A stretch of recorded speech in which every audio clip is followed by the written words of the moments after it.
하나님의 은혜와 사랑과 평강이 오늘 하루도 충만하기를 주의 이름으로 축복합니다.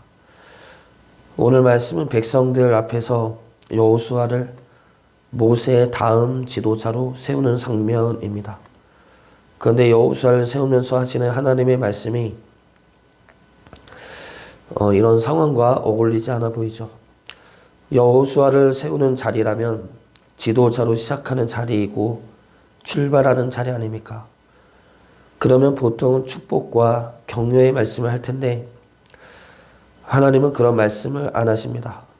마지막 23절에서만 강하고 담대하라 라는 말씀을 하시지만 그 전에 하시는 하나님의 말씀은 무엇입니까? 가나안 땅에 들어가면 너희들은 다른 신들을 섬기고 그래서 재앙과 환난을 당할 것이다. 이런 말씀을 하시죠. 축복의 말씀이 아니라 저주에 가까워 보이는 말씀을 하고 계시는 겁니다. 이 말씀을 듣는 여호수아와 이스라엘 백성들은 이때 무슨 마음이 들었겠습니까? 가나안 땅을 가면 우리가 하나님을 버리고 재앙과 환난을 당할 것이다 라는 말씀을 듣는다면 가나안 땅을 가고 싶은 마음이 들겠습니까? 그리고 하나님은 가나안 땅으로 가라는 것인지 말라는 것인지 혼란스럽지가 않겠습니까? 하나님께서는 여호수아가 취임하는 그 자리에 왜 이러한 말씀을 하십니까?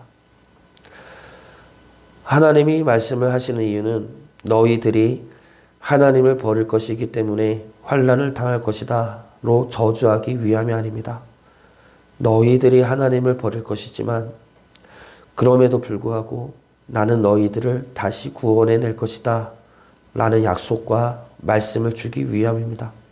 21절 말씀 보겠습니다. 그들이 수많은 재앙과 환난을 당할 때에 그들의 자손이 부르기를 잊지 아니한 이 노래가 그들 앞에 증인처럼 되리라. 나는 내가 맹세한 땅으로 그들을 인도하여 드리기 전 오늘 나는 그들이 생각하는 바를 아노라. 하나님은 그들이 생각하는 바를 안다 말씀하십니다.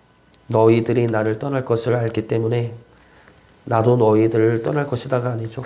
너희들이 생각하는 것을 알기 때문에 나는 너희들을 향한 구원의 계획을 더 분명하게 세워서 너희들을 구원해낼 것이다. 너희들을 절대 놓치지 않을 것이다. 이러한 말씀이죠. 그리고 이러한 말씀은 예수 그리스도를 통한 구원으로 성취가 됩니다.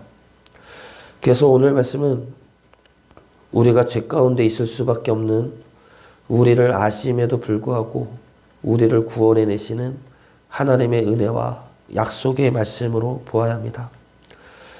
오늘 말씀 통해서 우리의 연약함들은 무엇인지 살펴보고 그럼에도 불구하고 우리를 구원해내시는 하나님의 품성과 은혜는 무엇인지 알아보도록 하겠습니다. 먼저 우리의 연약함은 교만입니다. 16절 말씀 보겠습니다. 또 여호와께서 모세에게 이르시되 너는 내 조상과 함께 누우려니와 이 백성은 그 땅으로 들어가 음란히 그 땅의 이방 신들을 따르며 일어날 것이요 나를 버리고 내가 그들과 맺은 언약을 어길 것이라. 음란하게 이방 신들을 따른다는 것은 하나님을 섬기면서도 다른 우상들을 함께 섬기는 것을 이야기합니다. 그런데 그것은 음란이고 하나님을 버리는 행위이죠. 그럼에도 불구하고 이스라엘 백성들이 우상을 섬기는 이유가 무엇입니까? 이스라엘 백성들이 우상에 빠지는 이유는 교만함입니다. 그리고 그 교만함은 우리들에게도 흔하게 나타나고 있는 죄악들이죠. 우상들은 우상들이 원하는 것을 내가 주면 내가 원하는 것을 들어주는 신들입니다. 중심이 어디에 있습니까? 나에게 있죠. 우상에게 제물을 바치고 섬겨야 한다는 그 공식 때문에 우상이 나보다 위에 있는 것 같지만 인간의 본성을 들여다보면 절대 그렇지가 않습니다. 우상은 내가 마음대로 할 수 있다는 겁니다. 내가 더 귀한 제물을 바치고 내가 더 정성을 쏟고 내가 더 무엇을 하면 내 뜻과 내 생각과 내 욕심을 들어주는 것이 우상입니다. 그런데 하나님은 그렇지가 않죠. 하나님은 우리가 아무리 기도를 하고 충성을 하고 제물을 바치고 해도 내 뜻대로 하나님을 끌어들일 수가 없습니다. 내 뜻대로 하나님의 능력을 이용할 수가 없죠. 하나님에게는 하나님의 뜻에 나를 굴복시켜야 합니다. 내 뜻을 하나님 뜻 앞에 꺾어 놓아야 하는 것이죠. 그래서 우리가 하나님을 섬기기가 어려운 겁니다. 우리의 교만이 그만큼 굳세고 뻣뻣하기 때문이죠. 이스라엘 백성들의 이 교만이 잘못된 선민 사상으로 발전이 됩니다. 이 선민 사상이 무엇입니까? 우리는 하나님한테 택함받은 백성인데 그 이유는 우리가 택함받을 만한 민족이기 때문이다 라는 것이죠. 믿음의 조상 아브라함의 후손이기 때문이다 라는 겁니다. 그런데 하나님은 이들에게 뭐라고 말씀하십니까? 너희는 목이 곧은 백성이라 말씀하십니다. 택함받을 만한 백성이 아니라 목이 곧은 백성이다. 그럼에도 불구하고 너희들을 택한 건 하나님의 약속과 하나님의 사랑 때문이다 라고 말씀하시죠.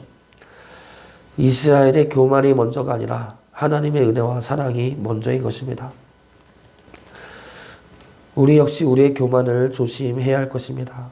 우리의 뜻과 우리의 공로를 내세우기 전에 하나님의 은혜와 사랑이 항상 먼저임을 기억해야 할 것입니다.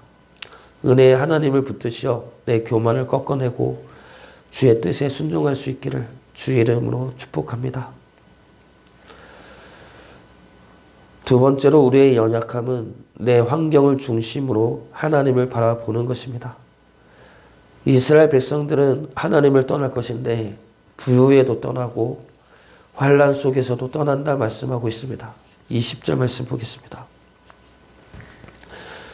내가 그들의 조상들에게 맹세한 바 젖과 꿀이 흐르는 땅으로 그들을 인도하여 드린 후에 그들이 먹어 배부르고 살찌면 돌이켜 다른 신들을 섬기며 나를 멸시하여 내 언약을 어기리니 그들이 배부르고 살찌면 다른 신들을 섬길 것이다 말씀하시죠. 17절 말씀 보겠습니다. 내가 그들에게 진노하여 그들을 버리며 내 얼굴을 숨겨 그들에게 보이지 않게 할 것인즉 그들이 삼킴을 당하여 허다한 재앙과 환난이 그들에게 임할 그때에 그들이 말하기를 이 재앙이 우리에게 내림은 우리 하나님이 우리 가운데 계시지 않은 까닭이 아니냐 할 것이라. 그들이 우상을 섬겨서 환난을 당하면 그들이 말하기를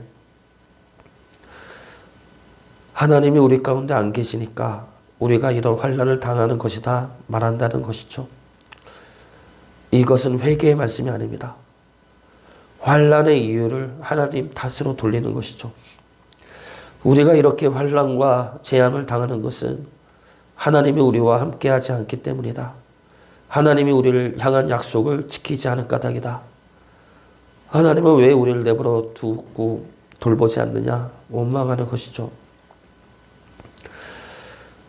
하나님께서는 이스라엘 백성들을 향해 너희들은 배불러도 배부르니까 하나님을 떠날 것이고 환난을 당하면 하나님이 안 지켜주기 때문에 하나님을 원망한다 말하고 있는 겁니다. 이스라엘 백성들이 이러한 말을 하는 이유가 무엇입니까? 자신의 상황과 환경을 통해서 하나님을 바라보기 때문이죠. 그래서 배부르면 하나님이 필요 없어서 떠나고 힘들면 하나님이 나를 돌보지 않기 때문에 하나님을 원망하며 떠난다는 겁니다. 우리의 눈이 하나님이 아니라 우리의 상황과 우리 세상을 바라보고 있으면 우리 역시 이와 같은 결론에 도달하게 될 것입니다. 평안하면 하나님이 필요 없어서 떠나고 힘들면 하나님이 돌보지 않아서 원망이 생깁니다. 그러나 원래는 반대여야 하죠. 평안하면 하나님의 은혜에 감사해야 하고 힘들면 그 속에서도 함께 하시는 하나님을 믿고 의지해 나가야 하는 겁니다. 하나님은 광야에서 이 훈련을 하십니다. 만나와 메추라기를 보지 말고 광야를 보지 말고 너희를 돌보시고 이끄시며 축복의 땅으로 인도하시는 하나님을 보고 하나님의 말씀을 붙들라는 것이죠. 이러한 훈련을 40년 동안 시키신 것입니다. 하나님은 상황과 환경을 넘으신 분입니다. 우리가 하나님을 바라볼 때 우리 상황 속에서 하나님을 바라보는 것이 아니라 영원히 우리와 함께 하시며 우리를 인도하신다는 하나님의 말씀과 하나님의 미쁘심을 먼저 보고 의지하는 주의 자녀 되시길 주의 이름으로 축복합니다. 마지막 세 번째로 우리의 연약함은 하나님을 향한 의심입니다.